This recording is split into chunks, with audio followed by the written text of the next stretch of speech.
Howdy, my name is Dolly. Ever since I played Baldur's Gate 3, I realized romance in video games can actually be kind of fun. So when I saw there was a game coming out that let you date your household objects with 100 fully voice-acted romanceable characters, I was shocked. I honestly wasn't sure how to feel. What do you mean I can date my dishwasher? But after seeing some of the characters, I decided I'd give it a try. And I really enjoyed it. These are my favorites. What does that say about me? I don't know. So, the story of Date Everything is that one day you're laid off from your job and you get a mysterious package, with that package being these glasses that turn your household objects into people, and you date them.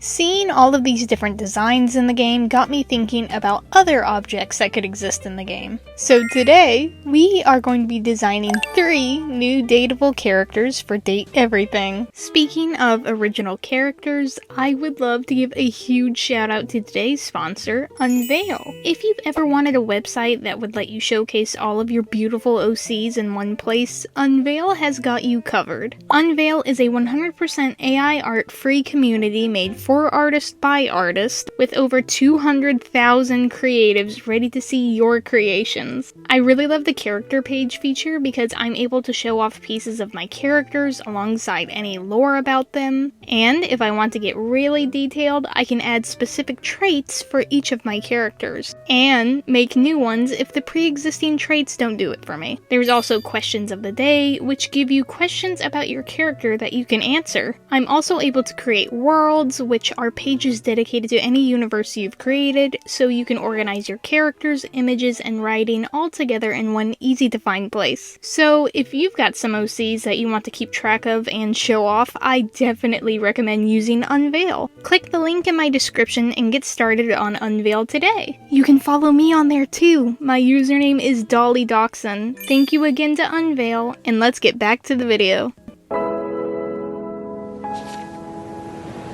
So my first design is going to be of pool toys. This character is the amalgamation of anything you'd find in a pool, so floaties, goggles, pool nets.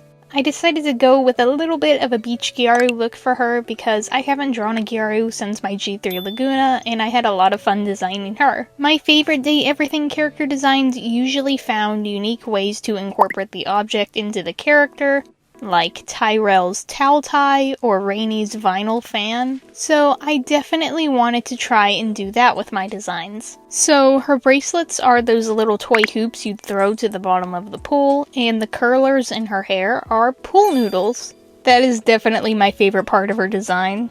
I think her story would be that you'd find her in the attic. Having not been used in a long time, she's probably really happy to see you. And probably really angry that you left her there for so long. Her whole thing is that she really wants to go back in the water after being in the attic for so long. I think she'd be friends with Bathsheba, Tyrell, Abel, and River.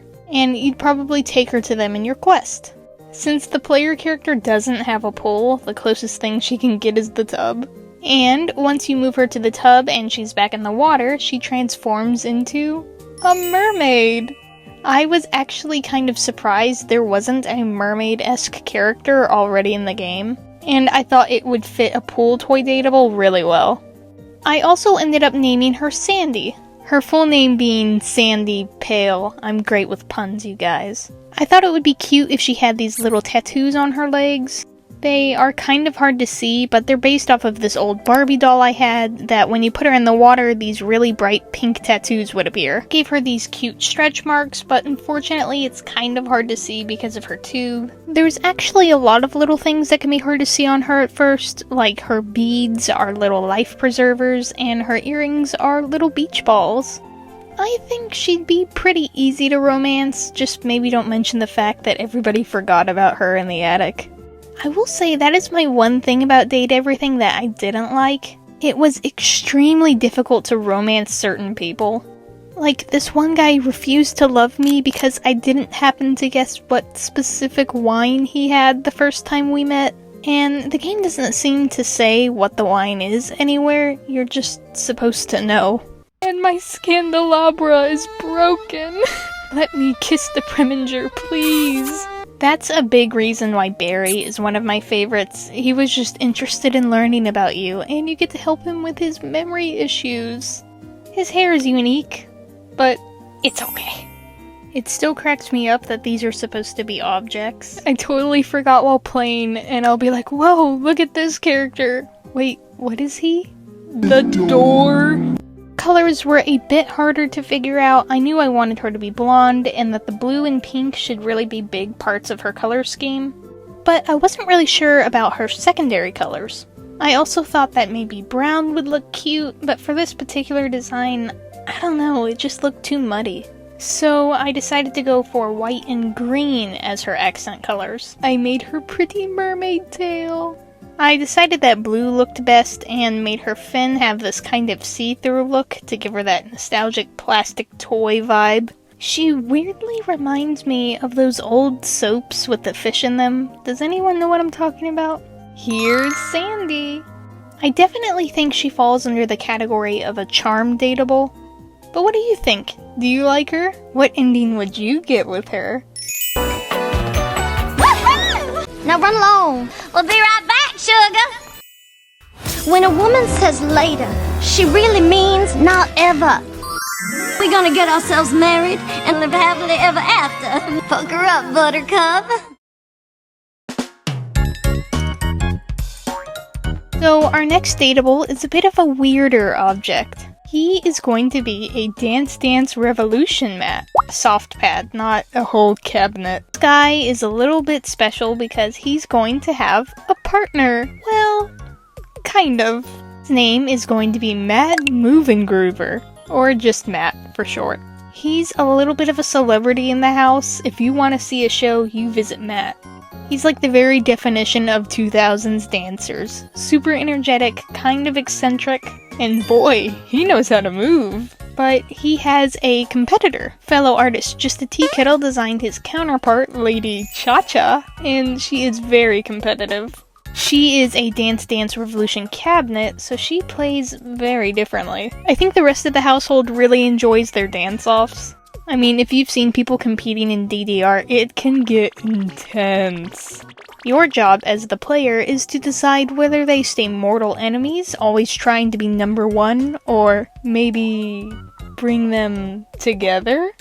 You could say it's almost enemies to lovers. I've never done an enemies to lovers romance before, so it only seems right to start with dueling DDRs. And of course, go check out Just a Tea Kettle stuff. I mean, look at this gorgeous dateable! I love Lady Cha-Cha. So, for Matt, visually, really wanted to give him arrow bell bottoms. I really like the idea of an almost jumpsuit-looking outfit with a little jacket and a little arrow cutout on his shirt. I looked at a lot of references for men's disco outfits and different jumpsuits. Oh, Benson, what are you doing here? Go on, get out of here. One thing about DDR soft pads is that they usually need to be taped to the ground, because otherwise they slide everywhere. So the fringe on his pants and jacket is actually tape. The X's and other shapes on his belt and shoulder pads are also from the mat itself. And on his little headset is actually the bar you hold onto when playing DDR. Admittedly, you don't have too much to work with on a DDR mat, so arrows are used for a lot of the design. I feel like a funny bit for his character is that he would say things that references very early 2000s internet and culture, like how Lady Cha-Cha unfriended him on MatSpace. Other than his fierce competition with Lady Cha-Cha, I think his other relationships with the other dateables would actually be pretty good. But I do think he's very close with Johnny Splash. He'd probably be in there dancing the night away while Johnny sang some really bad Elvis Presley ripoff song, which would make Lady Cha-Cha a little jealous. Lady Cha-Cha, do you want to tell us something? Imagine explaining this to someone who's never played Date Everything. The big Dance Dance Revolution is jealous of the little Dance Dance Revolution spends more time at the shower than dance fighting with her. I sound insane. I also tried out having the rough layer disappear when I'm doing line art so there's not as much flashing in the speed paint in case anyone watching is prone to epilepsy, so tell me if you guys like this. Visually, I really wanted him to look like Bobby from K-pop Demon Hunters because, I think Bobby is very cute. The Saja boys didn't do it for me, I'm sorry. Bobby and the girls are the best part of the movie by far. I don't know how well I captured the look of Bobby. I don't know, do you think I got the look of Bobby down? Let me know. Other than Bobby, I really wanted the vibes of early 2000s Jack Black.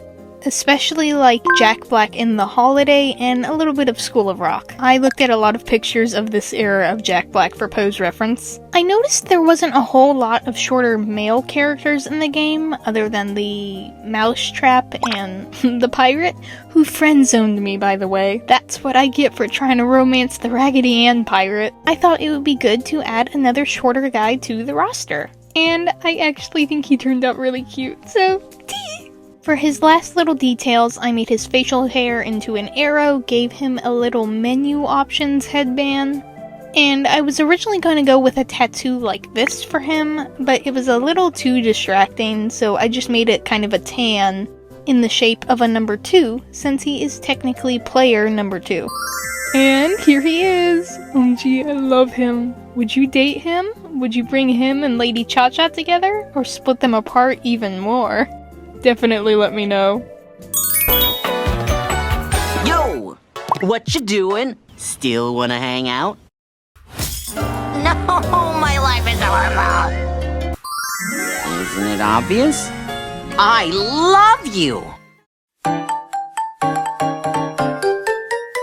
If there's one thing I thought while playing Date Everything, it's that there was a surprising lack of vampires I could romance.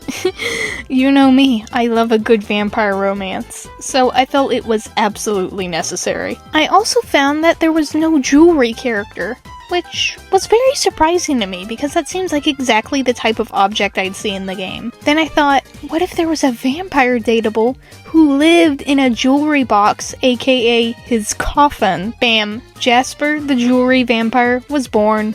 Jasper was a character that I had almost fully visualized in my head. His hair was the only thing I wasn't totally 100% on because I had a lot of different ideas. I also wanted to make sure he had a hairstyle that was unique to him in style and silhouette. I noticed none of the other characters had a round afro, so I thought that that would actually be the best for him. So then after I figured that out, it was honestly pretty smooth sailing, which was a nice breather from the struggle Matt the DDR was for me. Not a lot of the other dateables know much about Jasper. No fault to his personality though. He's perfectly sweet and charming. He just only comes out of his jewelry box coffin at night, so he's a little hard to catch. For the dateables, and for you. You're only able to talk to him at the end of the day, which would make every time you catch him a little extra special. You can find him in one of the drawers of the upstairs bathroom, right under Barry Styles. Hello, beautiful! Because they're so close to each other, and because they both deal with aesthetics, I think Jasper and Barry would be really close friends. Since he can't see his own reflection, I think Amir, the mirror, would find him kind of fascinating. And honestly, I don't think he'd ever admit it, but I think he kind of likes Scandelabra.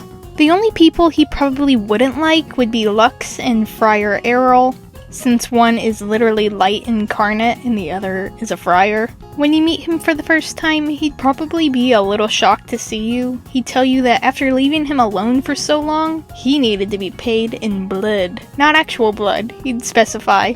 Blood money. Okay, I'll stop. He'd explain that you weren't the tidiest person, and you'd leave bits of your jewelry all around the house, out in the sun where he couldn't get to them. These are all parts of him, and it's incredibly important that you bring them back. So you'd go around the house finding the pieces of jewelry lost from other dateables and bring them back to him. It would be a little more exciting than a fetch quest, I think, because he'd definitely come with you for each interaction, and you get to see how he charms the other characters. He's also the only one who I immediately knew who would voice him. I knew that Theo Solomon would be perfect for him. He's most known for Will from Baldur's Gate 3, and Will is one of my all-time favorite companions. I realize I didn't talk about him much in my old BG3 video, but I love him so much. He's such a sweet character. And I think Theo Solomon did such a good job on Will, and I really want to see him in more stuff. As far as his outfit and accessories, he's obviously got a whole lot of jewelry. I just covered him with bracelets and rings. He probably sounds like a wind chime getting out of his coffin. He's got those fake hands people use to display their rings. I thought it gave him a nice little creepy touch. So they are also on his shoes. And on the heels of his shoes, they're like those creepy little mannequin fingers people use, complete with their own rings. I definitely put jewelry everywhere I could. His vampire cape is a little like a jewelry box slash bag on its own, with a little clasp on each side if he ever wanted to close his jacket. He's got a bit of a Howl from Howl's Moving Castle thing going on right now, and I love it. On his little jewelry belt, he's got these little purple flowers pressed inside 2 of his lockets, and they are, very simplified, garlic flowers. Should he really be carrying around garlic? I don't know, maybe he likes to live a little dangerously, I say about a guy who sleeps all day. Also don't really draw men with facial hair, so I'm very excited I got to draw 2 guys in one video with a mustache and a beard. And here he is! Man, I really wish he was in the game. I would have freaked out. What ending would you get with Jasper? Shining star. Am I blushing? I must be blushing. I want no part of this, or of you. I love you. Will you be mine today and tomorrow and reaching into eternity? So, those are my 3 date everything characters. I was originally going to do a 4th dateable who was like a cowgirl, but then I remembered Abel existed. Honestly though, I love Sandy so much. I think she'd be one of my favorite romances if she was in the game. Who was your favorite? Would you date any of them? Or would you get a hate ending with one of them? And why? This is the first time in a video I don't really have a favorite. I love them all a lot. Thank you guys so much for 32k. Oh my goodness! And because a lot of you have been asking, there may just be more evil ponies in our next video. Tee! So definitely let me know if you have any last minute suggestions for that. And as always, thank you all so much for watching, and goodbye!